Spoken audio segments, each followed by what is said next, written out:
welcome to my very first episode of Gamers Tubecast, hosted by yours truly, your boy Noob Saibot, the Universal Gamer, aka M. Lee, the Hobby Collector, and as Borat will say, I am very excited and I cannot wait to get this show on the road.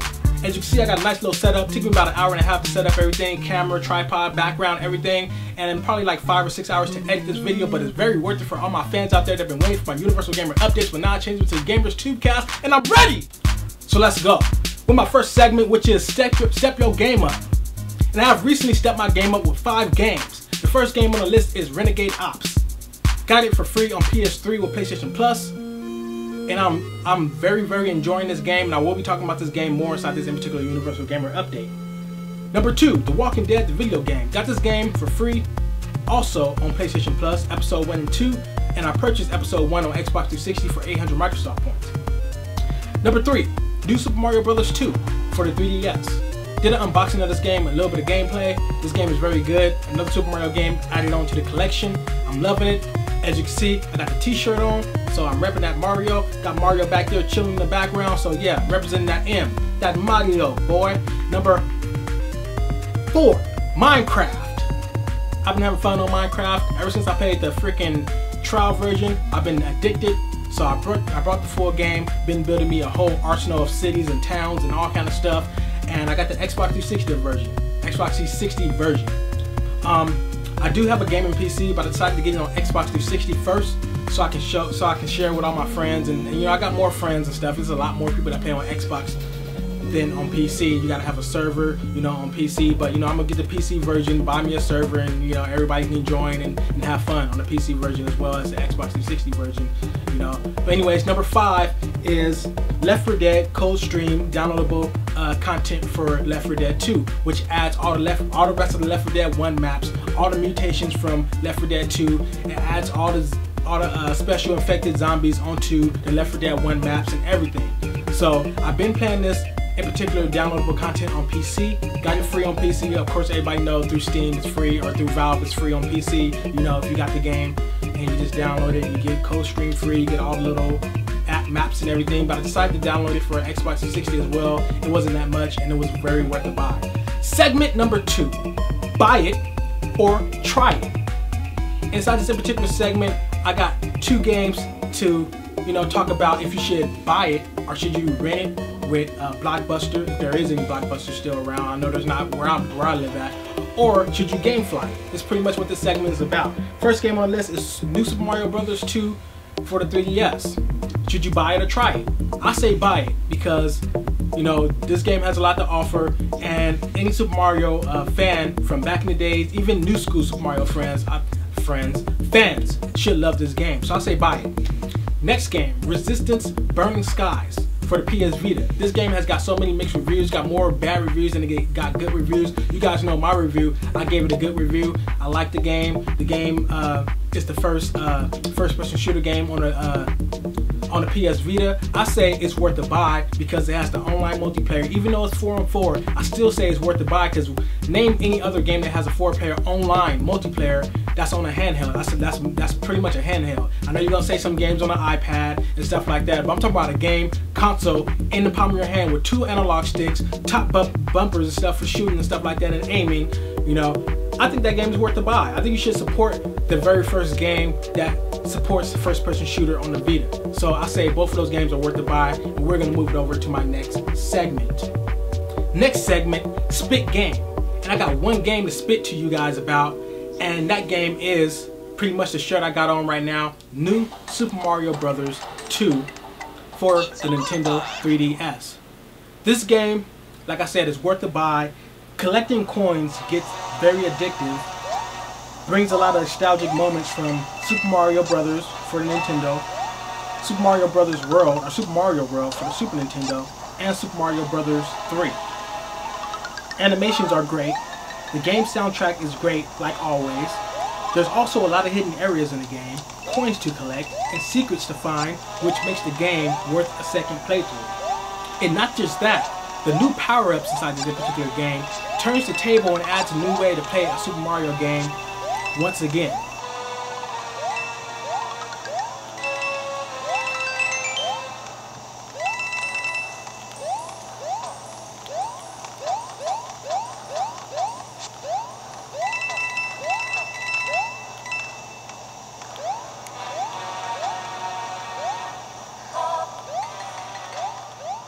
So let's move it over to segment number 4, which is Gaming Top 5 Countdown.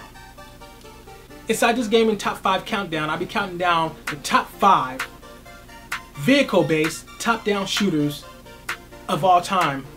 Not of all time, but arcade-ish style top-down shooters, vehicle-based, that I feel is my favorite top-down shooters. Not really of all time, so there are a bunch of them, but you know, here's some I got on my list, and I'm gonna count them down from number 5 to all the way down to number 1.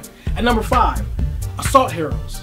On the Xbox 360, played this game, was very, very fun. I like the vehicle-based combat and stuff where you can get outside your vehicle and you continue to shoot into your vehicle, spawn back in. I thought that was very, very cool. Assault Heroes 2 stepped the ante up even more, added new animations, new enemies, and new upgrades and all kind of other mayhem going on at the same time. The game was fun as well. At number 3, Gatling Gears. This game got very addicting and it got hard once you upped the difficulty of the game. It was a very, very fun top-down shooter. I say get this shooter. This shooter is a very, very good shooter, top-down shooter. It gets hard. I say play it on a hard difficulty because that's when it's the funnest. If you play it on easy, then it's not that fun. And it reminds me of a lot of other harder games that came out before games started being easy.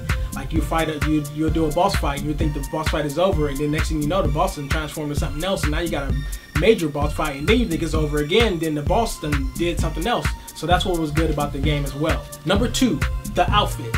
Now this was a classic Xbox 360 game. This is along one of those other Xbox 360 games that came out when the Xbox 360 was still young. So a lot of you guys probably passed up this game or probably don't know about it, or probably seen this at the bargain bin for like $7 and like, oh, this game looks old as hell. It is kind of old, and it's fun though. It's a fun game. It almost doesn't count as a top-down shooter, but in my eyes it is. You can call in enemies. I mean, you can call in vehicles. You know, you call in bigger tanks. You can call in whatever you want.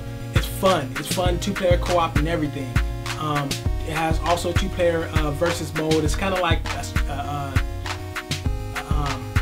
RTS, but actually in control of everything. You know, it's pretty cool. It's hard to explain. I say pick it up. It should be no more than freaking $10. So I say just for old time's sake, just to play a classic game on Xbox 360, I say pick this game up. This game is fun. And at number 1, Renegade Ops for the Xbox 360 and PS3 arcade. This game is one of my favorite top-down shooters of all time. I think this game has a lot to offer, and it kind of offers more than other top-down shooters has to offer as far as arcade-style top-down shooter vehicle-based games. For example, vehicle customizations and upgrade systems is great. I played other top-down shooters that has upgrade systems and vehicle customization, but what Renegade Ops does is it just takes the cake on, you know, what you can do, and it also adds an emphasis on, do you want a higher firepower, or do you want more defense, or do you want a mixture of both? You know, you can cater to your own playstyle. Each character has their own special ability. The main character I use is the one that can deflect bullets, incoming bullets for a duration of time, which takes you back to the upgrade system. I can upgrade him to where his duration of his shield lasts for a long time, or I can upgrade how many lives I start with, or how many special abilities, when I do pick up a special weapon, how long can I have that weapon, how many extra missiles can I hold, you know? The game is cool. The story and voice acting in this game actually isn't that bad at all. You know, usually when you look at a top-down shooter, you expect the game to have some kind of quirks to it and be like kind of tongue-in-cheek and a forgettable story. But the story actually isn't all that bad. And it's not bad and it's not fantastic, but it's like something that you would be surprised that, wow, this actually wasn't bad, including the voice acting. In 2-player split screen, players do not have to stay together. They can split up and do their own thing. That is a big hell yes. Cha-ching, motherfuckers. That's what I'm talking about. I got so tired of playing these top-down shooters where I put it on co-op, whether I'm playing online or offline. You have to stay together. No, you can literally go off and do your own thing. Hey, I take care of the secondary objective. You take care of the primary objective. Once I take care of my secondary objective, I go help you with your primary objective. You know, it's very, very cool and unique. I was so ecstatic when I first realized that. And also, vehicles physics, and the main thing, another big seller of this game, vehicle physics are top notch for a top-down shooter. You will not expect to be jumping over valleys, flipping all over on top of rocks, and the vehicle drifting inside dirt inside a top-down shooter, especially how the physics handle inside this game. The physics are almost as good as if you were playing like a third-person racing game. I was surprised how good the physics was inside this game. It just blew my mind for it to be a top-down shooter. Alright, so let's move over to my final segment, segment number 5, which I'll be giving you guys my top 5 games of the month of September. Number 5, Kung Fu Strike, The Warriors Rise. Comes out on the 5th for the Xbox 360 and PS3. Number 4, Double Dragon Neon. Comes out on the 11th for the Xbox 360 and PS3. Number 3, Jet Set Radio. Comes out on the 18th for the 360 and PS3. Number 2, Little Big Planet PS Vita. Comes out on the 25th for the PS Vita, of course. And number 1, Borderlands 2. Comes out on the 18th for the PS3, 360, and PC. Now we're going to go ahead and move it over to my outro segment. I guess my outro segment is my last segment, so let's move it over. Bam! On to my outro segment. Pretty much I want to touch on what I'll be doing inside this Gamer Tube Cast. This episode was just my first episode, so I know you guys probably wasn't expecting more. You probably wasn't expecting as much as you got, but you got what you got, and you know your boy's gonna keep bringing the heat, and I'm gonna keep making it do what it do, and I'm done with this. Don't need that anymore. Anyways, that's a wrap on my first episode. I will say this. For you guys that didn't watch my other videos explaining these videos, I'm here to explain it now before I close it out. I will be doing these every other week. So basically, this will be up every other Saturday. This count as last Saturday because, you know, I was busy getting this stuff situated, so this video actually is late. So it'll be every other Saturday, 15 to 20 minutes long, and it will not be no top 5 games for the upcoming week. It'll be top 5 games of the month. So my very first video of each month, I'll be giving you guys the top 5 games of that month. Now, when it comes to my gaming top 5, where I put games out of top 5 category and count them down, you guys can give me your own ideas of what you want me to count down, the top 5 racing games, the top 5 badasses inside a game or something like that. Anything, you know, I want my community, my gaming community to be a part of my gaming updates. The Gamers Tube Cast, hosted by your boy Noob Saibot, the Universal Gamer. And you think this is something in the background, this gaming stuff, like, damn dude, you got a lot of little gaming stuff, that's pretty cool. Man, you ain't seen nothing. Wait until next episode. I'm about to have like a list of just a gang of stuff that's stacked up, you know. So anyways, it's been your boy Noob Saibot, the Universal Gamer. Thank you guys for watching this very first episode. I think I like how it turned out for my first episode, and haven't been doing a gaming video in a while, you know, like this. And there you have it. Thank you guys for watching, and I'm out. Peace!